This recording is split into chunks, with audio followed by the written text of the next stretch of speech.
Sony wants back in the high-stakes game of premium gaming headsets, but their latest contender, the Inzone H9 II, comes with a secret weapon and a few ghosts from its past. What if you paid top dollar for a headset that delivered an auditory advantage so sharp it felt like cheating, but then the physical design left you scratching your head? Well, that's exactly the paradox we are exploring today with Sony's return to the wireless gaming headset arena. At $349, the Inzone H9 II aims high, sporting a new set of 30mm drivers, the very same ones we find in Sony's highly rated WH-1000XM6 headphones, by the way, along with a revamped mobile app, quick charge, improved active noise cancellation, and a much-welcomed wired connection option. On paper, it sounds like Sony learned its lessons from the somewhat uneven predecessor, the original Inzone H9. But, as we often see, the reality lives in the details. Despite these promising upgrades, those ghosts of Inzone past certainly do haunt this headset. We are talking about a somewhat lackluster build quality, a rather mediocre treble performance when listening to music, and, of course, that high asking price. When you stack it up against our current editor's choice for wireless gaming headsets, the SteelSeries Arctis Nova Pro Wireless, the H9 II still feels a step behind in overall polish, especially considering SteelSeries gives you excellent audio, dual swappable batteries, and a handy base station. Let's talk design. The Inzone H9 II has a minimalist appeal, and it feels impressively lightweight in your hand, barely tipping the scales at just over 9 ounces without the mic. The ear cups are smooth plastic with comfortable cushions that use a porous synthetic material on the outside and a pleather interior. That faux leather is a nice touch if you don't like plastic-y materials, but it does make them a little less breathable during those long gaming sessions. Sony puts your power, gaming/chat toggles, and connectivity buttons on the right cup. Over on the left, you'll find the detachable unidirectional microphone port, the charging port, those essential ANC and ambient mode buttons, a free-spinning volume wheel, and the 3.5mm jack for a wired connection. Now, the headband also falls under this minimalist banner, but it does not quite match the sleekness of the ear cups. It is thin and flexible, but it honestly feels a bit flimsy, almost like a prototype with its inner workings exposed. Adjusting its length uses a slider lock system for the suspension strap that rests against your head. It is a little finicky. You have to actively release a button at each notch. Otherwise, the slider just glides right over without telling you how much you are adjusting. This makes finding that perfect, symmetrical fit on both sides a bit of a challenge. For those of us with larger noggins, we probably won't adjust it much anyway. But the lack of cushion and space at maximum length means it is not the most comfortable for everyone. Connectivity-wise, Sony packs in a compact 2.4 GHz transmitter for PC and console, plugging in via USB-C.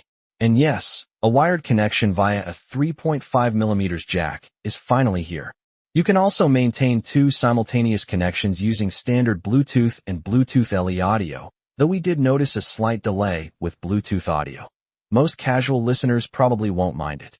When it comes to software, Sony offers the Inzone Hub for Windows, which acts as your control center. It is quite approachable, much more so than some rivals like Razer Synapse or SteelSeries GG. You can easily fine-tune spatial sound and the EQ, though we found a lack of a microphone EQ a curious omission for a gaming headset at this price point. On the go, the Sound Connect mobile app for Android and iOS lets you adjust the EQ from your phone. It even has a clever Find Your Equalizer feature, letting you pick a preferred sound profile by just clicking through options, which is a great idea. Unfortunately, the app gets a bit bloated with unnecessary extras like badges and milestones, which makes finding those core sound settings a little harder. Here's where the Inzone H9 II truly shines. Its noise cancellation and spatial audio are nothing short of terrific. Sony absolutely nails it. When we fired up Call of Duty Warzone, with noise cancellation and spatial audio enabled, we were completely locked in. Our air conditioner, a mere 10 feet away and running on high, simply vanished. Meanwhile, every in-game footstep, every explosion, and every shattered window sounded incredibly precise, as if explicitly placed in a three-dimensional audio environment around us. We felt a distinct advantage, easily pinpointing where every sound came from. While the default FPS EQ profiles emphasize footsteps and gunshots, and you might need a manual tweak, the ANC and spatial audio performance are easily the best things this headset has going for it. Now, for music performance, we were somewhat less enthused. The bass is thick and satisfying, but the treble tends to feel weak, even when cranked up in the EQ. Elliott Smith's acoustic guitar tracks sounded stilted, overly warm, and bass-heavy, which really spoiled those delicate high chords and plucked solos. Vocals and rhythmic low notes also felt overemphasized. Hip-hop fared better, especially bass-forward tracks, but that lack of treble presence remained consistent. Sony did step up their microphone game, though, and it is surprisingly good. It is detachable, which is a major plus for on-the-go use.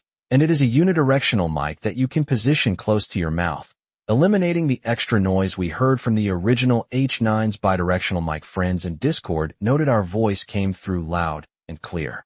The only real drawback? Still no microphone equalizer.